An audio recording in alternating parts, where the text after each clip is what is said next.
Good morning everyone. ಇವತ್ತು ಗುರುವಾರ. ಇವತ್ತಿಗೆ 8ನೇ ದಿನ ಆಯಿತು ನಾನು ವರ್ಕೌಟ್ನ ಸ್ಟಾರ್ಟ್ ಮಾಡಿ. ಫಸ್ಟ್ ಎದ್ದು ಡ್ರಿಂಕ್ನ ಇದು ಬರೀ ಜೀರಿಗೆನ ಕುದಿಸಿ ಕುಡಿತಾ ಇದ್ದೀನಿ ಇವತ್ತು. ಹಾಗೆಯೇ ಅದ್ರ ಜೊತೆ ಸ್ಪೆಷಲ್ ಡ್ರಿಂಕ್ ಕೂಡ ರೆಡಿ ಮಾಡ್ಕೊಂಡಿದ್ದೀನಿ. ಅದನ್ನ ಹಳೆ ವಿಡಿಯೋದಲ್ಲಿ ನೋಡಿದರೆ ಅದರ ರೆಸಿಪಿ ಸಿಗುತ್ತೆ ನಿಮಗೆ. ಅದು ಕುಡಿದ ತಕ್ಷಣ ಇದೇನು ಜೀರಾ ವಾಟರ್ನ ತಗೊಳ್ತಿದ್ದೀನಿ. ಅದು ತುಂಬ ಕಹಿ ಇರುತ್ತೆ ಅನ್ನಲ್ಲ, ಹಾಗಾಗಿ ಅದು ಕುಡಿದ ತಕ್ಷಣ ಜೀರಾ ವಾಟರ್ನ ತಗೊಳ್ತೀನಿ ನಾನು. ಹಾಗೆ ಅದನ್ನ ಡ್ರಿಂಕ್ ಕುಡಿದು ನೆಕ್ಸ್ಟ್ ವರ್ಕೌಟ್ನ ಸ್ಟಾರ್ಟ್ ಮಾಡಿಕೊಂಡೆ. ಹಾಗೆ ಸ್ವಲ್ಪ ವಾರ್ಮಪ್ನ ಮಾಡಿಕೊಂಡು ಆನಂತರ ಎಕ್ಸಸೈಸ್ನ ಸ್ಟಾರ್ಟ್ ಮಾಡಿಕೊಂಡೆ. ಇದೇ ರೀತಿ ಎಕ್ಸಸೈಸ್ಗಳನ್ನ ಮಾಡೋದ್ರಿಂದ ನಿಮಗೆ ಬಾಡಿಲಿ ಏನು ಕೊಬ್ಬಿರುತ್ತೋ ಅದು ತುಂಬಾ ಕಮ್ಮಿ ಆಗ್ತಾ ಬರುತ್ತೆ. ದಿನ ನೀವು ಎಷ್ಟು ತಿಂತೀರೋ ಅದಕ್ಕಿಂತ ಸ್ವಲ್ಪ ಎಕ್ಸಸೈಸ್ ಮಾಡಿದರೆ ನಿಮ್ಮ ಬಾಡಿ ಫಿಟ್ಟಾಗಿರುತ್ತೆ. ಅಥವಾ ತಿಂದು ಹಾಗೆಯೇ ಕೂತ್ರೆ ಮನೆ ಕೆಲಸ ಮಾಡ್ತೀನಿ ನಾನು ಅದೇ ಎಕ್ಸಸೈಸ್ ಆಗುತ್ತೆ ಅಂತ ಅಂದ್ಕೊಂಡ್ರೆ ಅದೆಲ್ಲ ಆಗೋದಿಲ್ಲ. ನೀವು ಮಾರ್ನಿಂಗ್ ಎದ್ದ ತಕ್ಷಣ ಏನು ಖಾಲಿ ಹೊಟ್ಟೆಗೆ ಒಂದು ಸ್ವಲ್ಪ ಡ್ರಿಂಕ್ ಏನಾದರೂ ಕುಡ್ಕೊಂಡು ಎಕ್ಸಸೈಸ್ ಮಾಡಿದರೆ ನಿಮಗೆ ಬೇಗ ರಿಸಲ್ಟ್ ಬರುತ್ತೆ. ಅದು ನಿಮಗೆ ಬಾಡಿಗೆ ಅಬ್ಸರ್ವ್ ಆಗುತ್ತೆ. ಅಂದರೆ ಮಾರ್ನಿಂಗ್ ಎದ್ದ ತಕ್ಷಣವೇ ನಮಗೆ ಫುಲ್ಲು ಒಂಥರ ಫ್ರೀಯಾಗಿರುತ್ತಲ್ಲ ಬಾಡಿ. ಆಗ ನಾವು ಎಕ್ಸಸೈಸ್ ಮಾಡೋದ್ರಿಂದ ನಮ್ಮ ಬಾಡಿಲಿ ಏನೇ ಕೊಲೆಸ್ಟ್ರಾಲ್ ಇದ್ದರೂ ಕೂಡ ಕಮ್ಮಿ ಆಗ್ತಾ ಬರುತ್ತೆ. ಅಥವಾ ನಾವು ಈಗ ಫಸ್ಟ್ ಸ್ಟಾರ್ಟಿಂಗ್ ಅಡುಗೆ ತಿಂಡಿ ಮಾಡೋಕ್ಕೆ ಸ್ಟಾರ್ಟ್ ಮಾಡ್ಕೊಳ್ತೀವಿ. ಆ ತಿಂಡಿ ಮಾಡೋದ್ರಲ್ಲೇ ಕೆಲಸ ಮುಗ್ದೋಗುತ್ತೆ. ಆನಂತರ ನಾವು ನೆಲ ಒರೆಸೋದು ಕಸ ಹೊಡೆಯೋದೆಲ್ಲ ಮಾಡ್ಕೊಳ್ತೀವಲ್ವ, ಅದು ನಮಗೆ ವರ್ಕೌಟ್ ಅಂತ ಆಗೋದಿಲ್ಲ. ಅದೆಲ್ಲ ಒಂದು ಸ್ವಲ್ಪ ಆ್ಯಕ್ಟಿವಿಟಿ ಆಗೇ ಇರುತ್ತೆ. ಅದರಲ್ಲಿ ನೀವು ಮಾರ್ನಿಂಗ್ ಎದ್ದ ತಕ್ಷಣ ಈ ರೀತಿ ಎಕ್ಸಸೈಸ್ ಅಥವಾ ಯೋಗ ವಾಕಿಂಗ್ ಮಾಡಿದರೂ ಕೂಡ ನಿಮಗೆ ವರ್ಕೌಟ್ ಆಗುತ್ತೆ. ಅದು ಈ ರೀತಿ ಮಾಡಿಕೊಂಡ್ರೆ ನಿಮಗೆ ತುಂಬ ಬೆನಿಫಿಟ್ ಆಗುತ್ತೆ. ಬೇಗನೆ ನೀವು ಕಮ್ಮಿ ಮಾಡ್ಕೋಬೋದು. ಜಸ್ಟ್ ನೀವು ಫುಡ್ನ ತಿಂದ್ಕೊಂಡು ಡಯಟ್ ಮಾಡ್ಕೊಂಡು ಇರ್ತೀನಿ ಅಂದರೆ ಅದು ಕೂಡ ಆಗೋದಿಲ್ಲ. ನಿಮಗೆ ಬಾಡಿಗೆ ಎಕ್ಸಸೈಸ್ ಮಾಡಿದ್ರೇ ನಿಮಗೆ ತೂಕ ಕಮ್ಮಿ ಮಾಡ್ಕೊಳ್ಳೋದಕ್ಕಾಗೋದು. ಹಾಗೆ ಪ್ರಾಪರಾಗಿ ನೀವು ಒಂದು ಜಾಗಕ್ಕೆ ಎಕ್ಸಸೈಸ್ ಮಾಡ್ತೀವಿ, ಒಂದು ಜಾಗ ಹೊಟ್ಟೆ ಮಾತ್ರ ಬಂದಿದೆ, ಈ ರೀತಿ ಹೊಟ್ಟೆ ಸ್ವಲ್ಪ ದಪ್ಪ ಆಗಿದೆ, ಈ ಜಾಗದಲ್ಲಿ ನೀವು ಸ್ವಲ್ಪ ಕಮ್ಮಿ ಮಾಡ್ಕೋಬೇಕು ಅಂದರೆ ಅದು ಕೂಡ ಆಗೋದಿಲ್ಲ. ನಿಮ್ಮ ಆಲ್ ಬಾಡಿಗೆ ಎಕ್ಸಸೈಸ್ ಮಾಡಿದರೆ ಫುಲ್ ಆಲ್ ಬಾಡಿಲಿರೋ ಫ್ಯಾಟೆಲ್ಲ ಕಮ್ಮಿ ಆಗ್ತಾ ಬರುತ್ತೆ. ಗುಡ್ ಫ್ಯಾಟ್ ಅನ್ನೋದು ರೆಡ್ಯೂಸ್ ಆಗುತ್ತೆ. ನಿಮಗೆ ಬ್ಯಾಡ್ ಫ್ಯಾಟ್ ಅನ್ನೋದು ಹೋಗಿ ಆಗ ನೀವು ಹೆಲ್ದಿಯಾಗಿರ್ತೀರ. ಫಿಟ್ಟಾಗಿ ಇರೋದಕ್ಕೆ ನಿಮಗೆ ಸಹಾಯ ಆಗುತ್ತೆ. ಇದೇ ರೀತಿ ಪ್ರತಿದಿನ ಮಾಡೋದ್ರಿಂದ, ಅಥವಾ ಏನಾದರೂ ಕೆಲಸ ಬಂತು 1 ದಿನ 2 ದಿನ ಮಿಸ್ ಆಯಿತು, ಪರವಾಗಿಲ್ಲ, ಏನೂ ಆಗೋದಿಲ್ಲ. 1 ದಿನ 2 ದಿನ ಮಿಸ್ ಆದರೂ ಕೂಡ ಆನಂತರ ನೀವು ಮಾಮೂಲಿ ಮನೇಲಿದ್ದಾಗ ಯಾವಾಗಲೂ ಫ್ರೀಯಾಗಿರ್ತೀರಲ್ಲ ಆವಾಗ ಮಾಡಬೇಕು. ಮತ್ತು ಸಂಜೆ ಟೈಮ್ ಮಾಡ್ತೀವಿ ಅಂತಾರೆ ಎಕ್ಸಸೈಸ್. ಮಾರ್ನಿಂಗ್ ಮಾಡೋದ್ರಿಂದ ನಿಮಗೆ ಹೆಚ್ಚು ಬೆನಿಫಿಟ್ ಸಿಗುತ್ತೆ. ನೀವು ಎಕ್ಸಸೈಸ್ನ ಮಾಡೋದಾದರೆ ನೀವು ಮಾರ್ನಿಂಗ್ ಟೈಮ್ ಮಾಡ್ಕೊಳ್ಳಿ, ನಿಮಗೆ ಒಳ್ಳೆಯದು. ಈವ್ನಿಂಗ್ ಟೈಮ್ ಮಾಡಿದ್ರೆ ಜಸ್ಟ್ ವಾಕ್ ಮಾಡ್ಕೊಂಡು ಬನ್ನಿ ಅಷ್ಟೇ. ಈವ್ನಿಂಗ್ ಟೈಮ್ ಏನು ಎಕ್ಸಸೈಸ್ ಅವಶ್ಯಕತೆ ಇರೋದಿಲ್ಲ. ಹೆಲ್ತಿ ಡ್ರಿಂಕ್ ಕುಡ್ಕೊಂಡು ಒಂದು ವಾಕ್ ಮಾಡಿದರೆ ಸಾಕಾಗುತ್ತೆ. ನೀವು ಮಾರ್ನಿಂಗ್ ಸ್ವಲ್ಪ ಹೊತ್ತು ಒಂದು ಅರ್ಧ ಗಂಟೆ ಫ್ರೀ ಮಾಡಿಕೊಂಡ್ರೆ ಸಾಕು. ನಿಮಗೆ ಅರ್ಧ ಗಂಟೆನೂ ಆಗೋಲ್ಲ ಅಂದರೆ 10 ನಿಮಿಷ ಮಾಡಿಕೊಂಡ್ರೂ ಸಾಕು.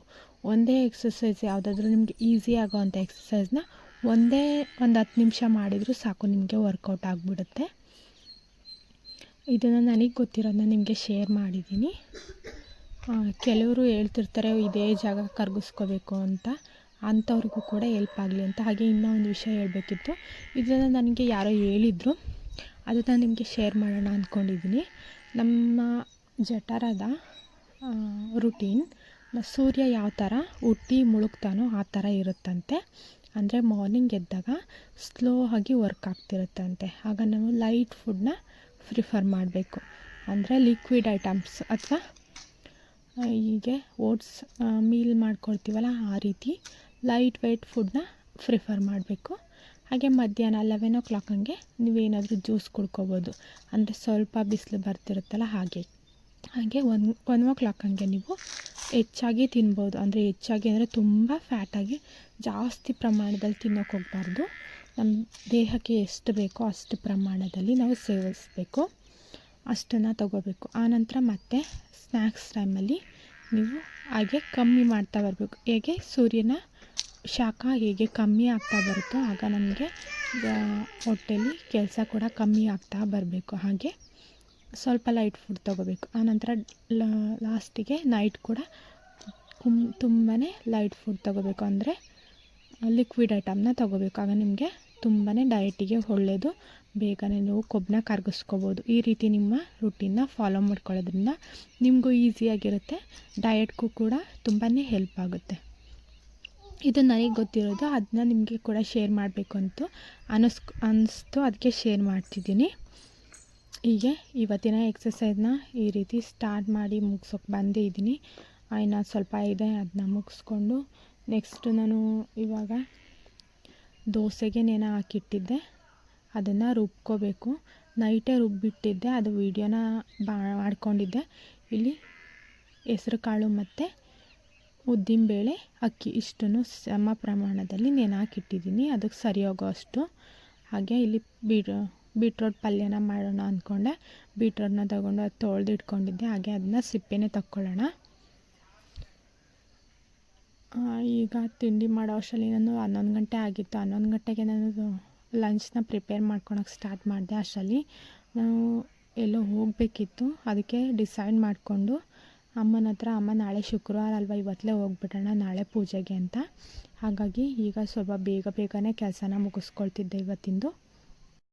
ಗೊರವನಹಳ್ಳಿಗೆ ಹೋಗೋಣ ಅಂತ ಅಮ್ಮ ಅಂದಿದ್ರು. ಅದು ನಮ್ಮ ಮನೆ ದೇವರು, ಲಕ್ಷ್ಮೀ ದೇವರು.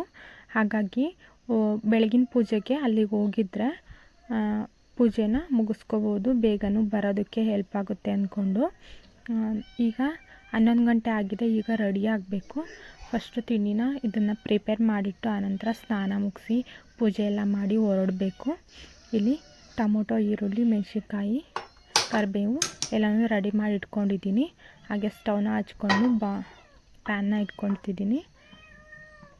ಸ್ವಲ್ಪ ಆಯಿಲ್ ಹಾಕಿ ಸಾಸಿವೆ ಕೂಡ ಹಾಕ್ಕೊಳ್ಳಿ.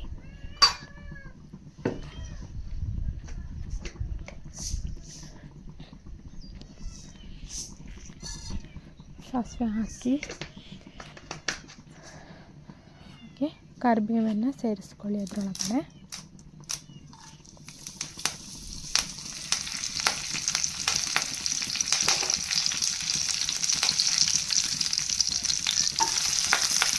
ಹಸಿಮೆಣಸಿನಕಾಯಿ ಸೇರಿಸ್ಕೊಂಡು ಅದು ಸ್ವಲ್ಪ ಫ್ರೈ ಮಾಡ್ಕೊಳ್ಳಿ.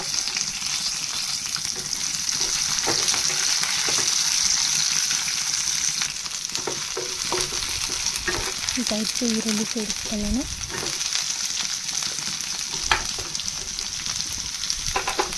ಇದನ್ನು ಕೂಡ ಸ್ವಲ್ಪ ಫ್ರೈ ಮಾಡ್ಕೊಳ್ಳೋಣ.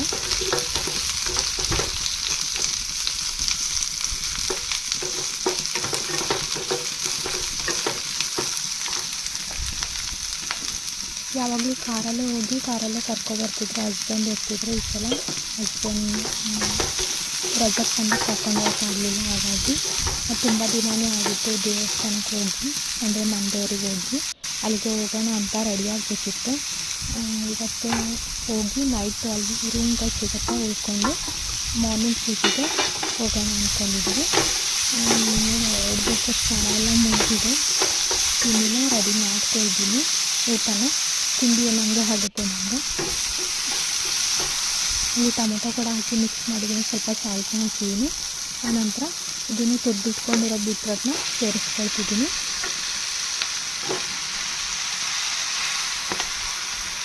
ಅದನ್ನು ಸೇರಿಸ್ಕೊಂಡು ಎಲ್ಲ ಸರಿ ಮಿಕ್ಸ್ ಮಾಡಬೇಕು.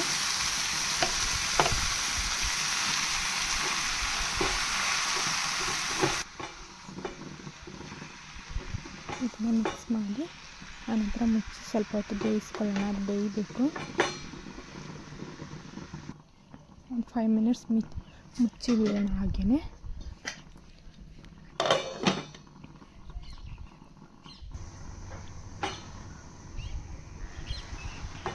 ಇನ್ನೊಂದ್ಸಲ 5 ನಿಮಿಷ ಆದಮೇಲೆ ಒಂದ್ಸಲ ತಿರುಗಿಸ್ಕೋಬೇಕು, ಇಲ್ಲಾಂದರೆ ತಳ ಹಿಡಿದ್ಬಿಡುತ್ತೆ. ಮತ್ತೆ ಒಂದು ಸ್ವಲ್ಪ ಹೊತ್ತು ಮುಚ್ಚಿ ಒಂದು 5 ನಿಮಿಷ ಬೇಯಿಸಿದರೆ ಇದು ರೆಡಿ ಇರುತ್ತೆ. ಈಗ ಫುಲ್ ಬೆಂದಿದೆ. ಇದನ್ನ ಆಫ್ ಮಾಡಿಕೊಂಡು ದೋಸೆಗೆ ಹಂಚಿಟ್ಕೊಂಡು ದೋಸೆನ ಬೇಯಿಸ್ಕೊಳ್ಳೋಣ. ಈಗ ನಾರ್ಮಲಾಗಿ ನಾನು ದೋಸೆ ಮಾಡುವಾಗೆಲ್ಲ ಹೆಸರು ಕಾಳನ್ನ ಹಾಕಿ ಮಾಡ್ತೀನಿ. ಹೆಸರು ಕಾಳು ಹಾಗೆ ಹಾಕೋದಕ್ಕಿಂತ ನೀವು ಮೊಳಕೆ ಬರಿಸಿ ಹಾಕಿದರೆ ಇನ್ನೂ ಚೆನ್ನಾಗಿರುತ್ತೆ. ನಾನು ಮೊಳಕೆ ಕಟ್ಟಿರಲಿಲ್ಲ, ಹಾಗಾಗಿ ಹಾಗೆಯೇ ನೆನೆ ಹಾಕಿದ್ದೆ. ಈಗ ದೋಸೆ ಹಂಚು ಕಾಯೋದಕ್ಕೆ ಇಟ್ಟಿದ್ದೀನಿ. ಈ ರೀತಿ ಒಂದು ಸೌಟ್ ಹಿಟ್ಟನ್ನ ತಗೊಂಡು ಬಿಟ್ಟು ಹರಡಿಸ್ಕೊಳ್ಬೇಕು. ಅದನ್ನ ಎಲ್ಲರೂ ಡಿಫ್ರೆಂಟಾಗಿ ಮಾಡ್ತಾರೆ. ನನಗೆ ಯಾವ ಥರ ಬರುತ್ತೋ ಆ ಥರ ಹೇಳ್ಕೊಟ್ಟಿದ್ದೀನಿ. ಇದೇ ರೀತಿ ಸಿಂಪಲಾಗಿ ನಾನು ದೋಸೆನ ಮುಗಿಸ್ಕೊಳ್ತೀನಿ. ನನಗೆ ಇದರೊಳಗಡೆ ಎಲ್ಲ ತರಕಾರಿ ಎಲ್ಲ ಹಾಕಿ ತಿಂತಾರಲ್ಲ, ಆ ಥರ ಇಷ್ಟ ಆಗೋದಿಲ್ಲ. ಹಾಗಾಗಿ ಜಸ್ಟ್ ಈ ಥರ ದೋಸೆನ ಹೊಯ್ಕೊಂಡು ಆನಂತರ ಬೀಟ್ರೋಟು, ಕ್ಯಾರೆಟು ಪಲ್ಯ ಬೇಕಿದ್ದರೆ ಯಾವ ಥರ ಆದರೂ ಮಾಡ್ಕೊಂಡು ತಿನ್ಬೋದು. ದೋಸೆಗೆ ನನಗೆ ಮಿಕ್ಸ್ ಮಾಡ್ಕೊಂಡು ತಿನ್ನೋಕ್ಕೆ ಆಗೋದಿಲ್ಲ. ಹಾಗಾಗಿ ನಾನು ಈ ಥರ ಪ್ಲೈನ್ ದೋಸೆನ ಹೊಯ್ಕೊಂಡು ತಿನ್ಕೊಳ್ತೀನಿ.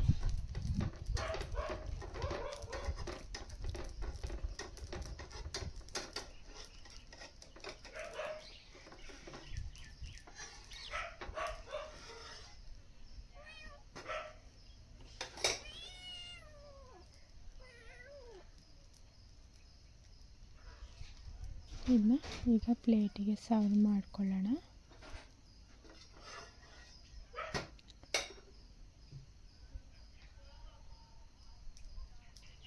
ಸ್ವಲ್ಪ ತುಪ್ಪನ ಹಾಕ್ಕೊಳ್ತೀನಿ. ನಾನು ಆಯಿಲ್ ಬಳಸೋದಿಲ್ಲ, ತುಪ್ಪನ ಹಾಕ್ಕೊಳ್ತೀನಿ ಇಲ್ಲಿ ನಾನು. ಪ್ಲೇಟಿಗೆ ಹಾಕ್ಕೊಂಡು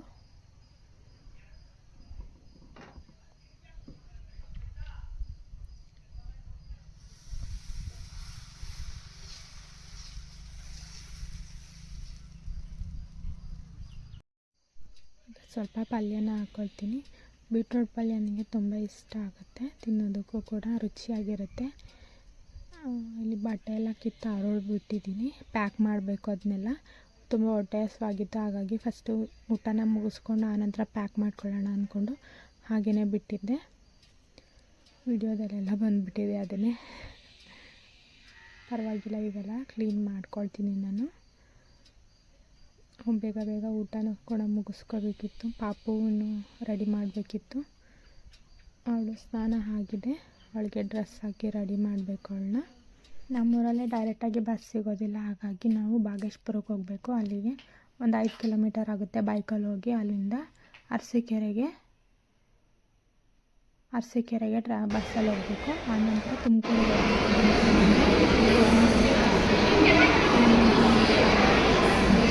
ಹೊಟ್ಟೆ ಹಸಿವು ಕೂಡ ಆಗಿತ್ತು, ಹಾಗಾಗಿ ಸ್ವಲ್ಪ ಬರ್ಗರ್ ಸಿಕ್ತು, ಬರ್ಗರ್ನ ತಿಂದ್ಕೊಂಡೆ.